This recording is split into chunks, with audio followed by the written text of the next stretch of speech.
اسلامی سال کا پہلا مہینہ محرم شریف ہے اور آخری مہینہ ذی الحج ہے۔ اس طرح ہم بہت ساری چیزوں کو یاد رکھتے ہیں، اس طرح ہمیں اسلامی مہینوں کو بھی یاد رکھنا چاہیے۔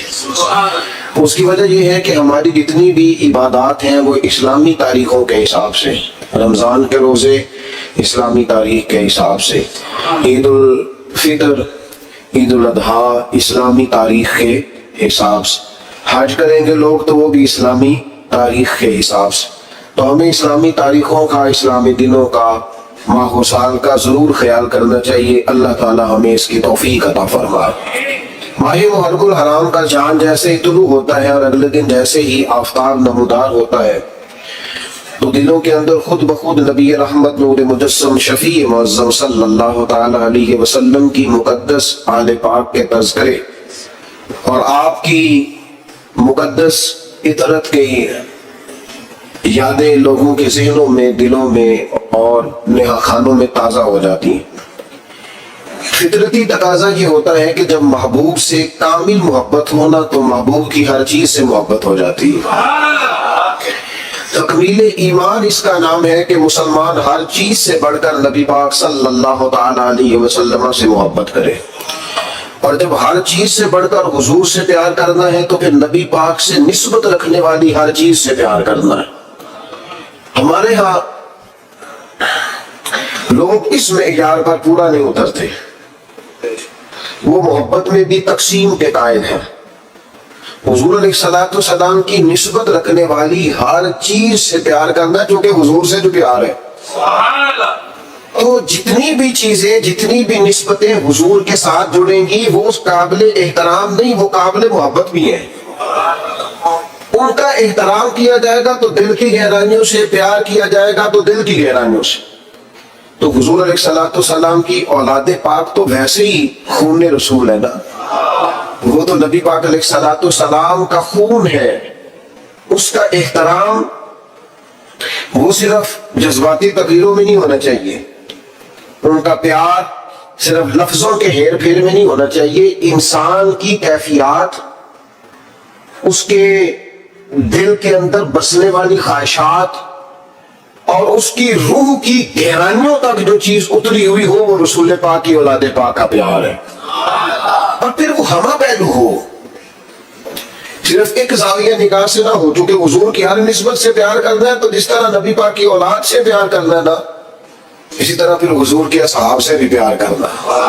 نبی پاک علیہ السلام کی بارگاہ عالی مرتبت میں جن لوگوں نے وقت گزارا، جنہوں نے حضور کے اشارہ ابرو پر جانیں قربان کی، جن لوگوں نے نبی پاک علیہ السلام کے ساتھ مل کر دین کی تبلیغ کی اور جد و جہد کی اور عملی طور پر نفاذ دین میں اپنا کردار ادا کیا، ان لوگوں سے محبت کرنا، ان سے پیار کرنا اور ان کے لیے اپنے دل کے اندر عقیدت کے جذبات رکھنا یہ بھی ضروری ہے۔ یہ جو آج کل ہمارے یہاں محافل ہوتی ہیں نا، مجالس ہوتی ہیں دینی، ان دینی محفلوں میں بھی بہت سارے لوگوں کا مقصود جو ہوتا ہے وہ تبلیغ دین نہیں ہوتا الا ماشاءاللہ۔ یہ تھوڑی سی کڑوی گولیاں ہیں، اسے ضرور استعمال کیجئے گا، فائدہ ہوگا انشاءاللہ تعالی، فائدہ ہوگا۔ بہت سارے لوگوں کا مقصود تبلیغ نہیں، اگر تبلیغ مقصود ہونا تو پھر دعوت کی ضرورت ہی نہیں۔ لیکن اسٹیج پر محفل میں کھڑا ہوا ہر شخص اسٹیج پر دعوت چاہتا ہے، وہ چاہتا ہے میں ایسی انوکھی بات کروں کہ لوگ واہ واہ کریں۔ آپ کوئی انوکھی بات نہ کریں، آپ انوکھی بات کرتے کرتے دین کی بہت ساری چیزوں کے بارے میں غلط رائے دے جاتے ہیں۔ آپ نقطہ بیان کرتے کرتے بعض اوقات وہاں چلے جاتے ہیں کہ جہاں دین کی بعض حدوں کو آپ کراس کرتے ہیں۔ آپ داد نہ لیں، کو ضروری ہے کون سے داد لیں، کون سے داد لینا ضروری نہیں، اللہ سے اس کی رضا لینا ضروری ہے۔ میں ایک جگہ پہ تقریر کے لیے چلا گیا تو وہاں ایک صاحب نے بڑے جذباتی اور والہانہ انداز میں ہمارا استقبال کیا، تو استقبال کرتے مجھے کہنے لگے پیر صاحب آج ایسی تقریر کرو کہ بندے راضی ہو جائیں۔ میں نے آخیا نہ بھائی، میں تو وہ کرنی ہے جن اللہ راضی ہو جائے، بندے شندے راضی کرنا مشکل کام ہے، یا اپنے ڈیٹے وہ کریں گے جس سے اللہ راضی ہو۔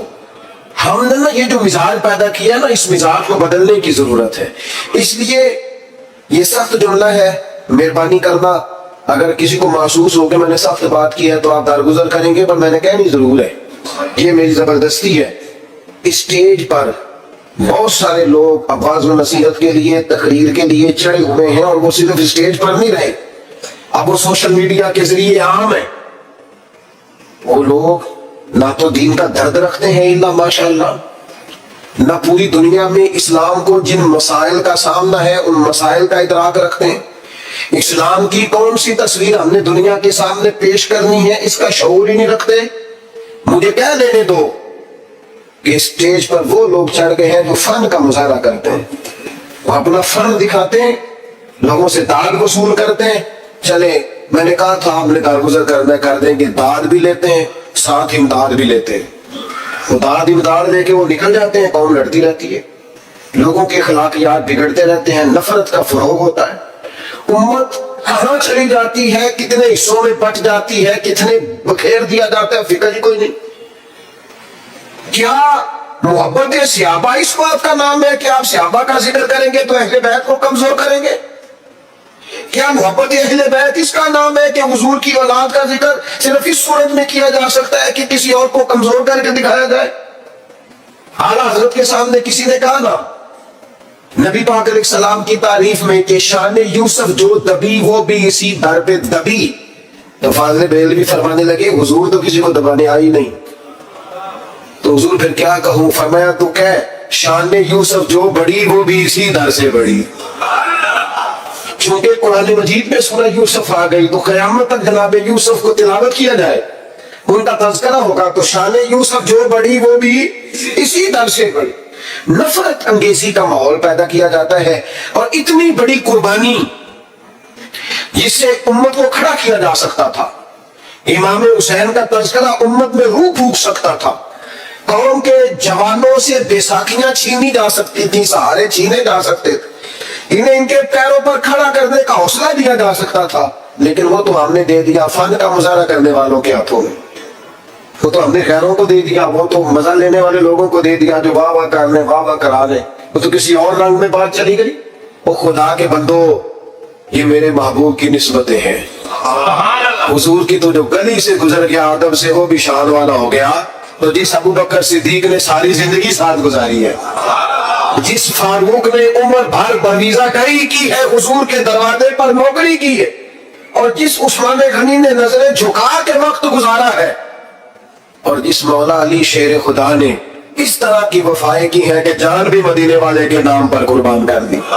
آپ ان لوگوں کے بارے میں تھوڑا سا سوچیں, ان سے فیوز و برکات حاصل کریں. اور پھر ایک اور بات, ہمارے ذمہ نبی پاک علیہ السلام نے یہ لگایا ہے کہ صحابی کا نجوم, صحابہ ستارے ہیں, تم جس کے پیچھے چلو گے اللہ ہدایت دے گا. نبی پاک علیہ السلام نے ہمارے ذمہ یہ لگایا ہے کہ میری اہل بیت کشتی نوح کی طرح, جو اس سفینے میں سوار ہو جائے گا اللہ اسے نجات عطا کر دے. ہم نے ان لوگوں کے ساتھ ان کے پیچھے بیٹھ کر ہدایت لینی ہے, ان کے قدم بہ قدم چلنا ہے. ایک مثال چھوٹی سی عرض کرنے لگا, بڑوں سے نہ سیکھا جاتا ہے, بڑوں پر بحث نہیں ہوتی. کسی کا والد اگر کسی کو بات سمجھانے لگے تو بیٹا اگر اس سے پوچھے کہ ابا جی آپ کتنا پڑھے ہوئے ہیں, تو اس نے ٹھیک کیے. وہ کہے بیٹا آپس میں لڑا نہ کرو, بیٹا کہے ابا جی آپ اپنے بھائی سے کبھی نہیں لڑے, تو ٹھیک ہے اس نے ٹھیک کیے.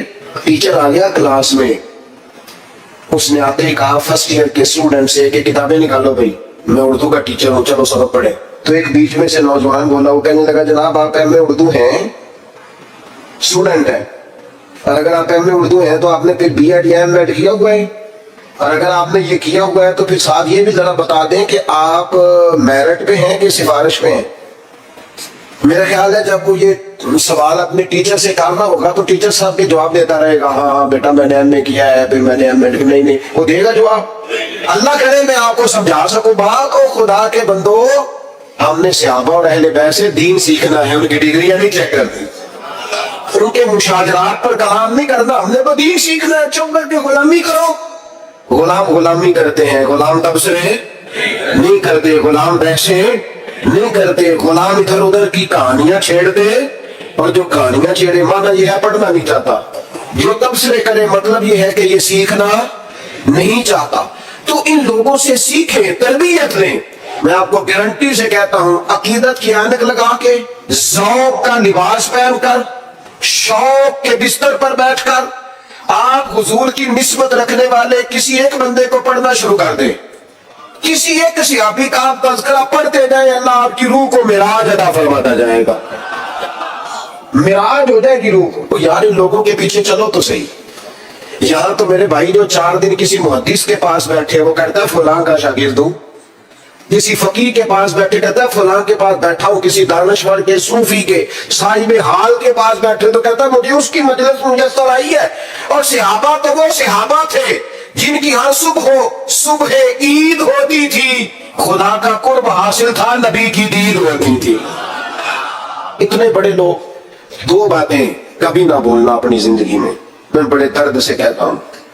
میں کبھی سوچتا ہوں نا کہ جو صورتحال ہم دین کی بتاتے ہیں نا, معاذ اللہ مشاجرات چھیڑتے ہیں, کہانیاں بناتے ہیں اور تاریخی حوالوں کو الٹ پلٹ کر کے بیان کرتے ہیں, اور جو رنگ دیا جاتا ہے, میں سوچتا ہوں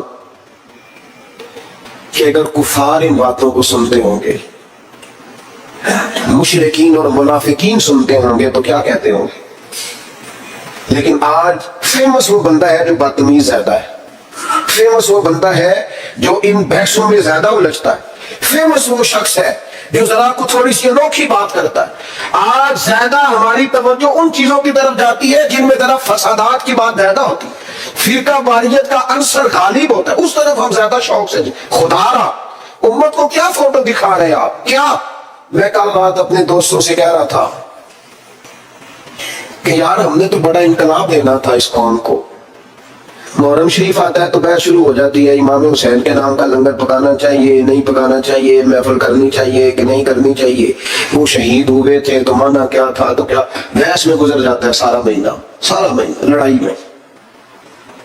سفر آتا ہے اولیاء اللہ کا ذکر شروع ہوتا ہے تو لوگ شروع ہو جاتے ہیں, داتا صاحب نہیں کہنا چاہیے, غریب نواز نہیں کہنا چاہیے, فلاں کو یہ نہیں کہنا, الجھ گئے.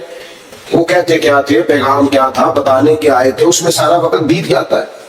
کم از کم جب سے ہم نے شعور سنبھالا ہے, میلاد شریف آیا نہیں اور بحث شروع ہوئی نہیں, کرنا چاہیے کہ نہیں کرنا چاہیے, یہ کیا جا سکتا ہے تو حدود کیا ہے, قیود کیا ہے, شرائط کیا ہے, اس کی اصل کیا ہے, ان کو کن اصولوں کے تحت پرکھ کر کن جزیات کے تحت جائز کر, بحث ہی بحث ہے. کیا دین فقط بحث کے لیے آیا دنیا میں, کیا اس میں بحث کریں گے.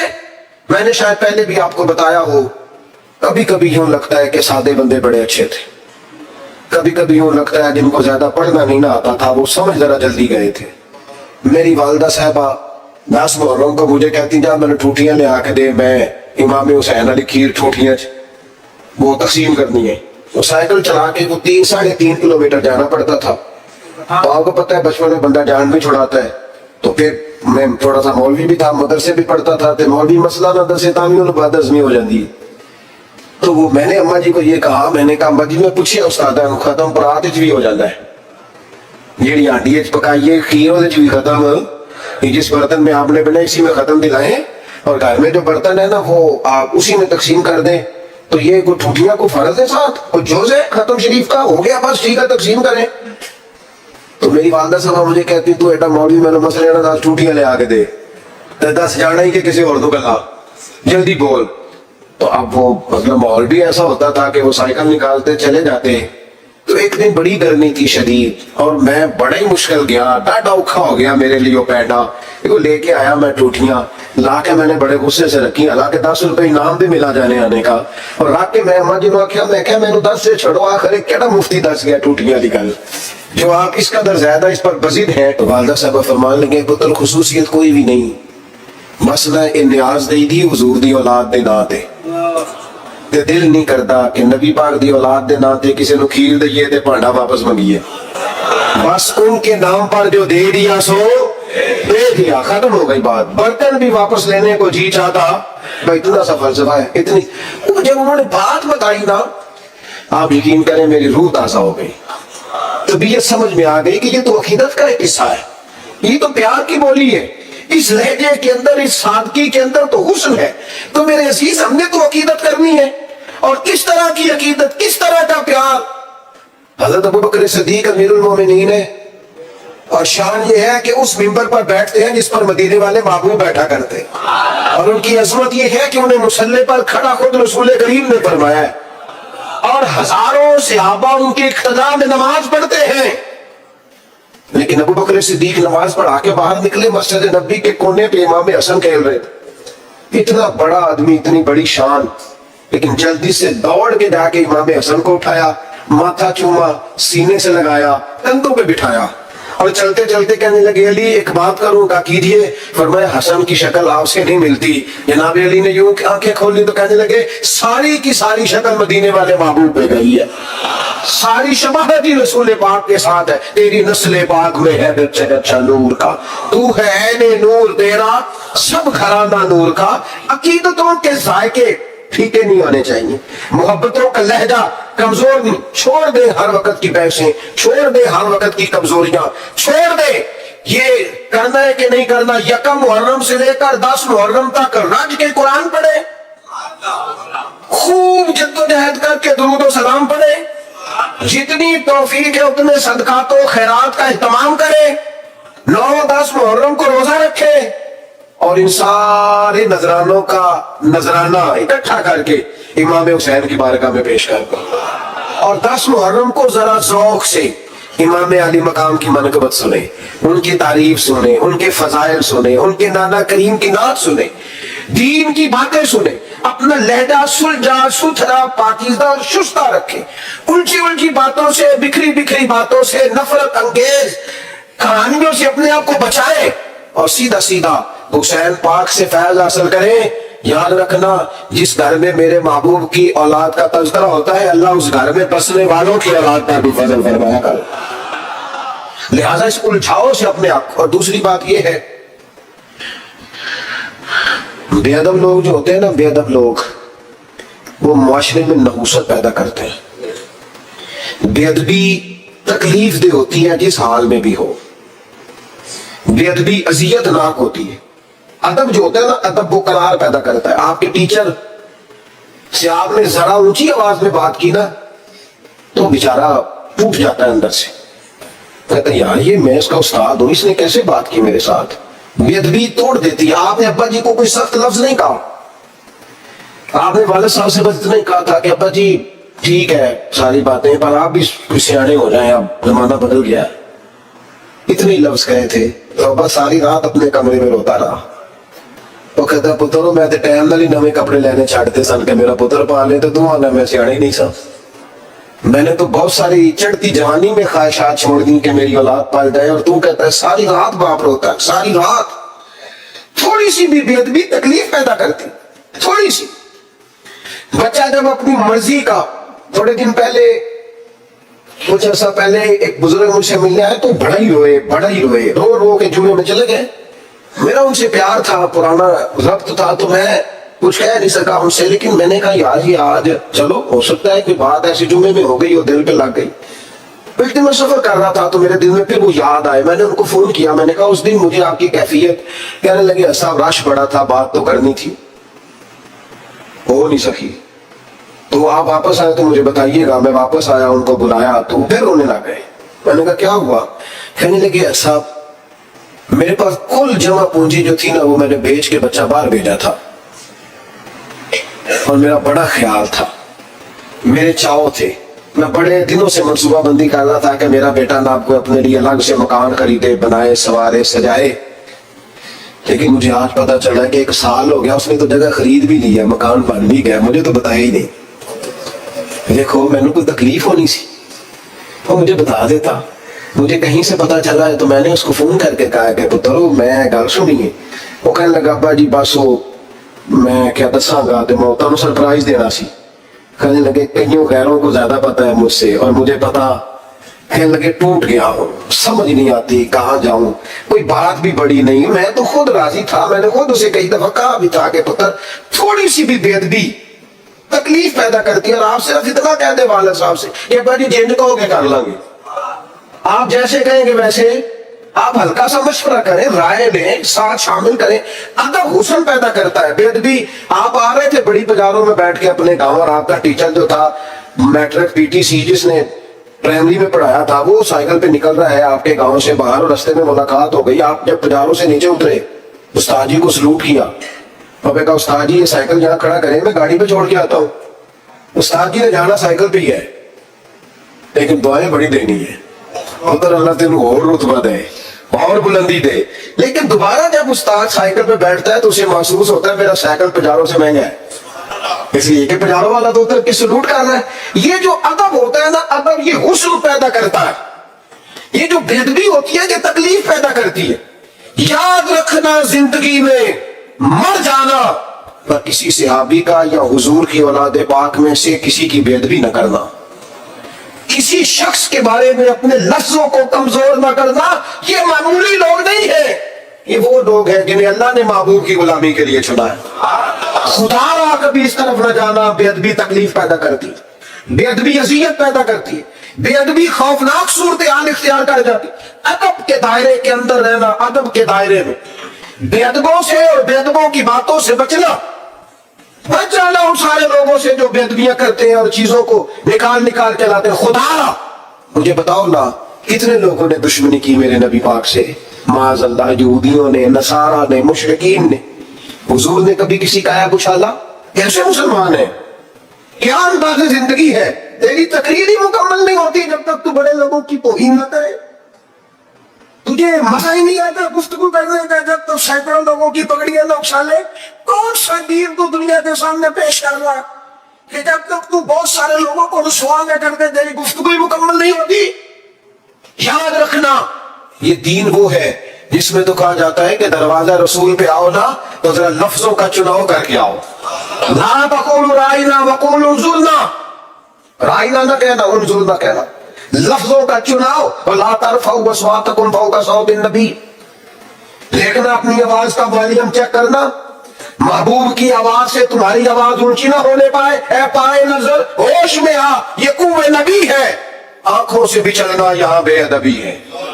دائرہ ادب, ادب حسن ہے, ادب وقار ہے, ادب شائستگی ہے. کبھی بے ادب نہ ہونا.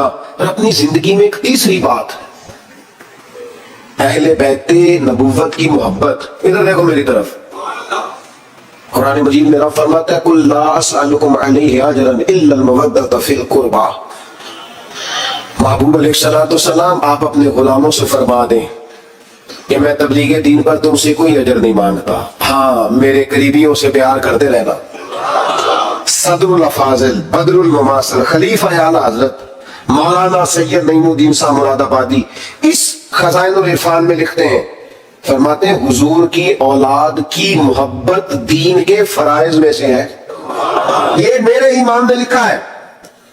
حضور کی نہ سنت کہا نہ واجب کہا, فرمایا رسول پاک کی اولاد پاک کی محبت فرائض دین میں سے ہے. اور ان لفظوں پر تو فاری ہو جانے کو دل کرتا ہے. حضور فرمانے لگے یہ حسن اور حسین ہے, جس نے ان سے محبت کی اس نے مجھ سے محبت کی. اور فرمایا جس نے ان سے بغض رکھا اس نے مجھ سے بغض رکھا. ان کی محبت میری محبت ہے, ان سے عداوت مجھ سے عداوت ہے. اپنے انداز کو پیار والا بنائے, آپ کی طبیعت سے ان کا پیار چھلکے, یعنی ظاہر ہو کہ آپ ان سے محبت کرتے ہیں. اور آپ نے دے دیا ایسے لوگوں کے ذمے جن کا یہ کاروبار ہے, جو تجارت کرتے ہیں ان ناموں پر, جو پیسہ کماتے ہیں. مجھے کیا لینے دو, محرم آیا تو کچھ لوگوں کا سیزن آیا, یا ربیع الاول آئے گا تو کچھ لوگوں کا سیزن آئے گا. یہ سیزن ہے, وہ قربانیاں دے گئے اور تم سودے کرتے پھرتے ہو. یہ تم نے ریٹ ڈالا ہے, مجھے خیال نہیں آتا تذکرہ کس کا ہے, اور تم باتیں کیا کرتے ہو. یہاں تم ان کی قربانیوں کا ذکر کر رہے ہوتے ہو اور اسٹیج کے پیچھے تم پیسوں کی گنتی کر رہے ہوتے ہو. یہ معیار بنایا تم نے. کیا کہا تھا قرآن مجید نے کہ میری آیتیں سستے داموں نہ بیچ ڈالنا, اور تم نے سودا بھی کیا تو کیا کیا. پر مصیبت اور بھی ہے نا ایک آج ہمارے زمانے کی, بہت بڑا مسئلہ یہ بھی ہے. وہ کہتے ہیں پیر صاحب اگر پیسے نہیں لیتے تو روٹی کیوں کھاتے ہیں. یہ بھی بتاؤ یہ روٹی کیسے کھاتے ہیں. وہ بھائی نذرانے کی مخالفت نہیں, وہ تو نبی پاک علیہ السلام نے حضرت عمر کو دیا تو جناب عمر کہنے لگے حضور نہیں لینا, تو حضور فرمانے لگے جو بن مانگے, یہ بخاری کی حدیث ہے, فرمایا جو بن مانگے ملے وہ تو اللہ کی طرف سے ہے, اس کی مخالفت ہی نہیں. لیکن سوال تو یہ ہے کہ یہ تجارت تو نہیں نا, یہ آپ کا بزنس تو نہیں نا, آپ نے کوئی کاروبار تو نہیں نا اس کو بنا لی. آپ جو ریٹ کرتے پھرتے ہیں یہ کیا معیار اور کیا اسٹیٹس آپ نے بنایا. بہت بڑا بزنس مین اتنا مال نہیں کماتا جتنا تم کماتے, اور تم نے سیزن بنا لیا ہے. اور قوم بھی پسند کرتی ہے, بندہ فیمس ہونا چاہیے. بندہ کو تھوڑا سا نا مشہور ہونا ہے. میں اپنے بارے میں 100 دفعہ کہہ چکا ہوں کہ دین کا کوئی چھوٹا سا نوکر سمجھ کے کبھی دعوت دے لیا کرو, مشہور آدمی سمجھ کے نہ بلایا کرو, اس میں مزہ